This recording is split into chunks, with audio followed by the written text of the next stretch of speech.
Thank you very much, Lori. And I want to thank you and your staff for all the amazing and incredible work that you do day in and day out in Southwest Pennsylvania. I want to thank your board members and other volunteers for being part of our Mental Health America family. And I also just want to, extend a word of congratulations and additional gratitude to your award winners tonight. Your Lifetime Achievement winner, Stephen, your prevention winner, Barbara, media winner, Marianne, community advocacy, Sally Ann, recovery, Jewish family and community services, and education, Fred Rogers Center. You all are making such a huge difference for so many people. And it makes such a difference to me and personally that you do this work because I know it affects so many people, like the people that I love and care about in my family, and the people that so many others, love and care about, but often aren't able to be present or to be able to provide everything that their loved ones need on a day-to-day basis. And so we rely on you and always go asking for help and are always extraordinarily grateful for the help you give. So just again, that note of congratulations and gratitude to you all too. Lori asked if I would talk a little bit tonight for just a few minutes about some of the trends that we've been seeing at Mental Health America over the course of the last year. And really, I can talk a little bit about some of the trends that we've been seeing over the course of the last several years too, because we can't really understand fully how deep the mental health impacts of the pandemic have been if we don't understand a little bit about the trends we have been seeing over the course of the last decade or so. State mental health budgets were cut dramatically about 10 to 12 years ago, and $4.6 billion nationwide. That's how much they were cut, more than the entire federal budget for direct services for mental health services and supports through SAMHSA. And that had an impact on a lot of people. We saw an increase in the back end, the deep end, in suicide rates throughout the entire first couple of decades of this new century, at the same time that we were seeing a decrease for most of these past couple of decades in the number of children who are being identified for special ed purposes with serious and significant mental health problems that impacted their education. And as a result, I think we have seen that states were not ready for the pandemic. In 2014, we started at Mental Health America doing our State of Mental Health in America report, taking a look at the experiences of all the states. Pennsylvania generally does pretty well compared to other states across 15 indicators that all of the states uniformly reported to federal agencies.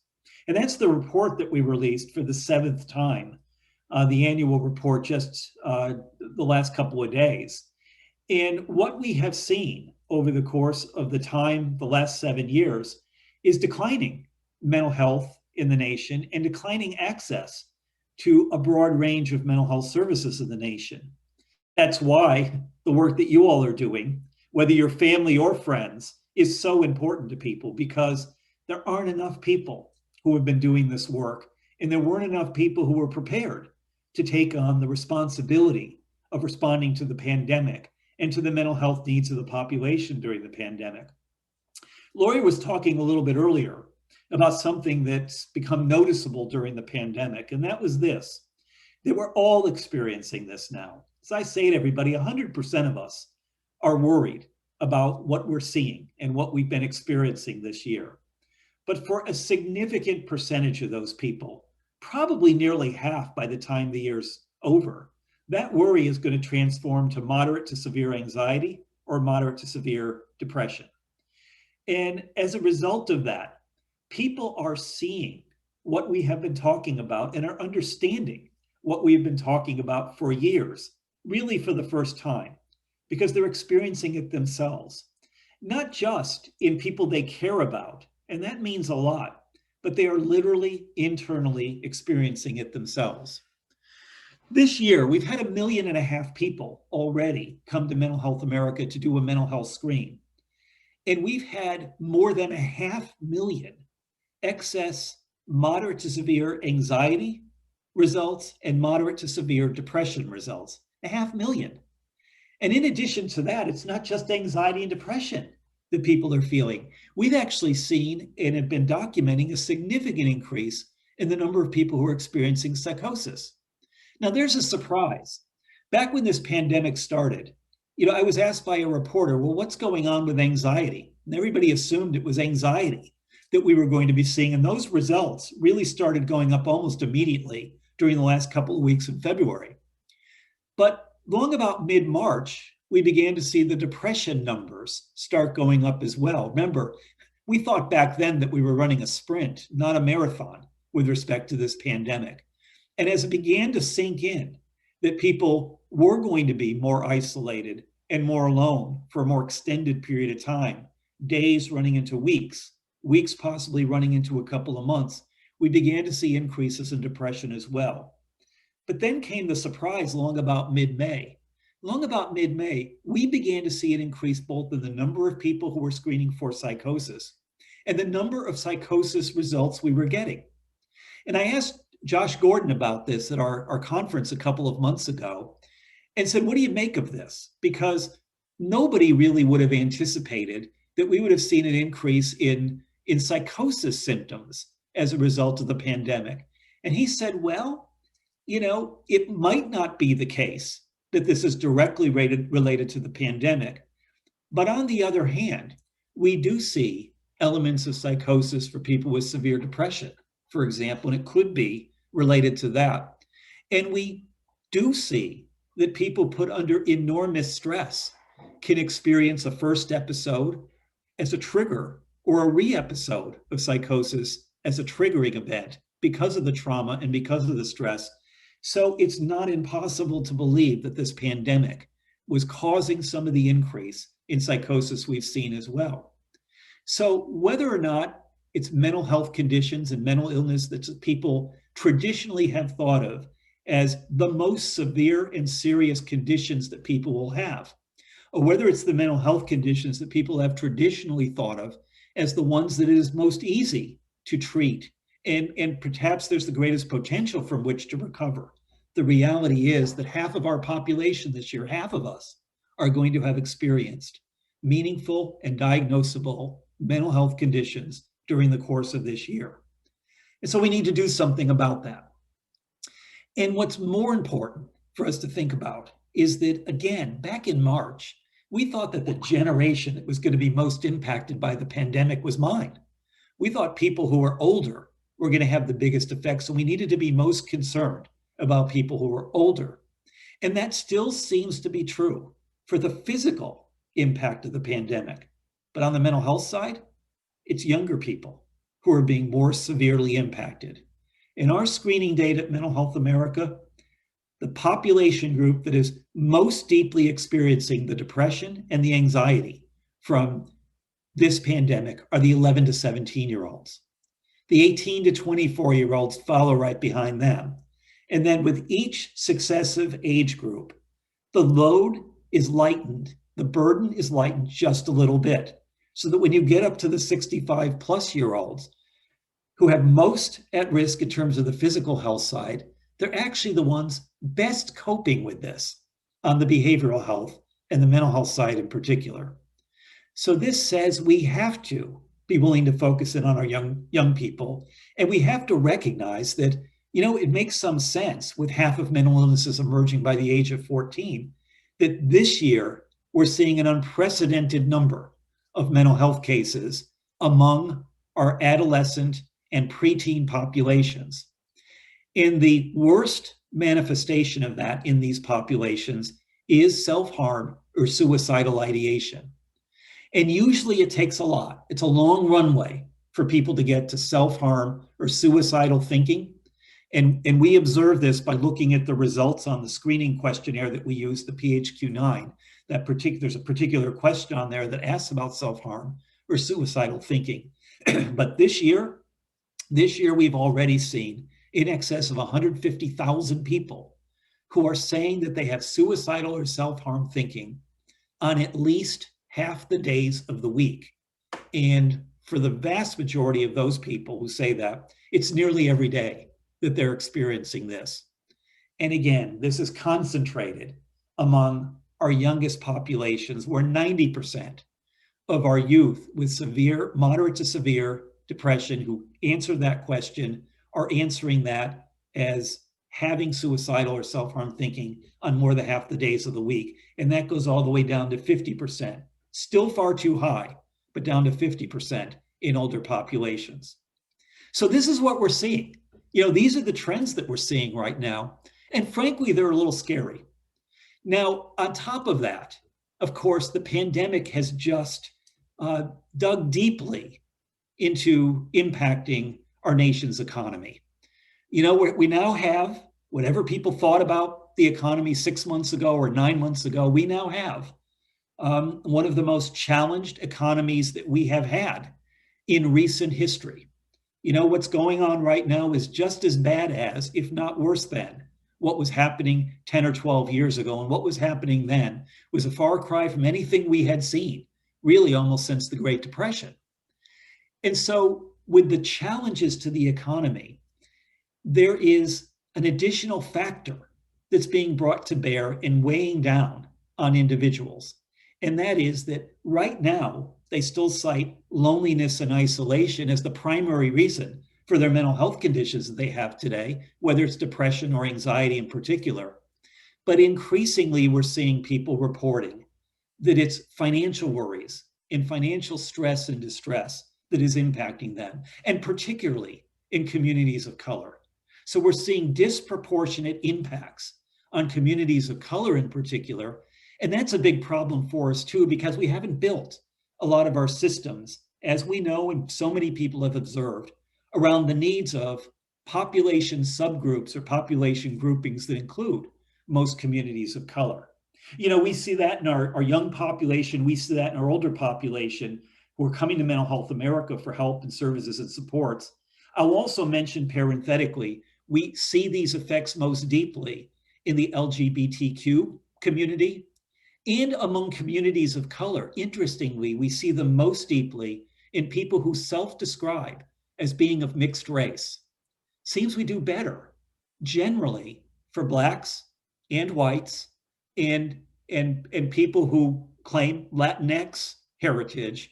But when it comes to Asian Pacific Islanders or Native Americans, people who say I'm other in race, or especially people of mixed race, that's where we're seeing some of the greatest impacts. And that challenges us to think about the way we've delivered services and supports and to do a much better job of delivering those services and supports and learning from the communities involved in those services and supports to communities of color.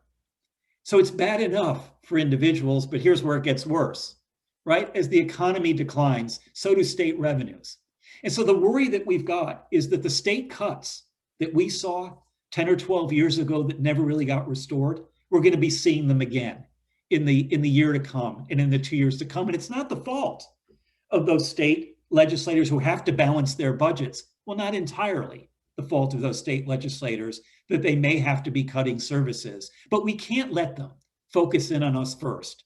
We can't say to them it was okay, as it has been in the past, for us to be last in and first out. Can't do that again this year. We haven't gotten our feet all the way back in the door. We can't be first out again.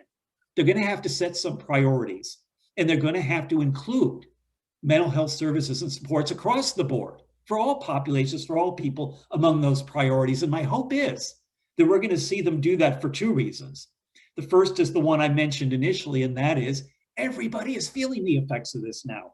And that includes public policymakers at the local, state, and federal level. So that's looking more promising and hopeful than it has ever looked before. They're not thinking about other people as much as they're thinking about themselves right now.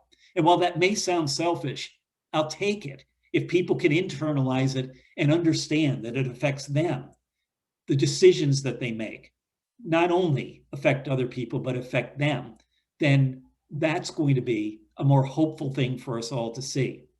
But because legislators are seeing that too for the first time over the course of the last few months, we have seen separate bills, of course, on the House and Senate side at the federal level. But in each of these proposals, which I'm hoping will come together during the lame duck session of Congress that we'll have this year, assuming we can get past this election in a couple of weeks. And if not in the lame duck session, then certainly when Congress reconvenes in January, where we know it's going to have to do another stimulus package. Both the House and the Senate have separately put in excess of $5 billion additional dollars into mental health services, many of which, and additional dollars into the substance use side too, many of which would be distributed through the mental health block grant and the substance use block grant. And why is that so important? Because if the states have to cut back on services and supports, the block grant dollars come in targeted for behavioral health services and could be adequate to at least offset all the cuts that the states may have to make in state funding for those budgets. Now, I don't want them to make any cuts, but at least I can look as a backup if additional federal dollars are coming into states that way, and they're not just coming into general operating support and general revenues as the states would like, but some of them come attached with these strings that say you've got to spend the money on the behavioral health side, then we all will benefit from this. So that makes me cautiously optimistic and guardedly optimistic that as bad as the state cuts may be, they won't be as deep or as bad as they were 10 or 12 years ago. So let's hope on that front. So what can we do about all of this? You know, there are a lot of things that we can do for us personally, right? Each of us can recognize, you know, the limitations of our existence and the limitations of our being. So many of us are used to thinking that we've got power over pretty much everything that's happening in our lives. Then this little virus comes along and it humbles us, right? And teaches us that we don't control everything. So with this newfound humility that we have, we can for ourselves do something really important. And that is understand what we do have power over and take advantage of that and use the power that we've got. What we tell people across the spectrum right now, we care nothing about how those votes get cast or whether philosophically people are in one side, one camp or another camp. But we tell people on the mental health side, be a mental health voter this year. Go vote, because it's one empowering act you can take and we can take as a community to make certain that our policymakers are listening to us and paying attention to us.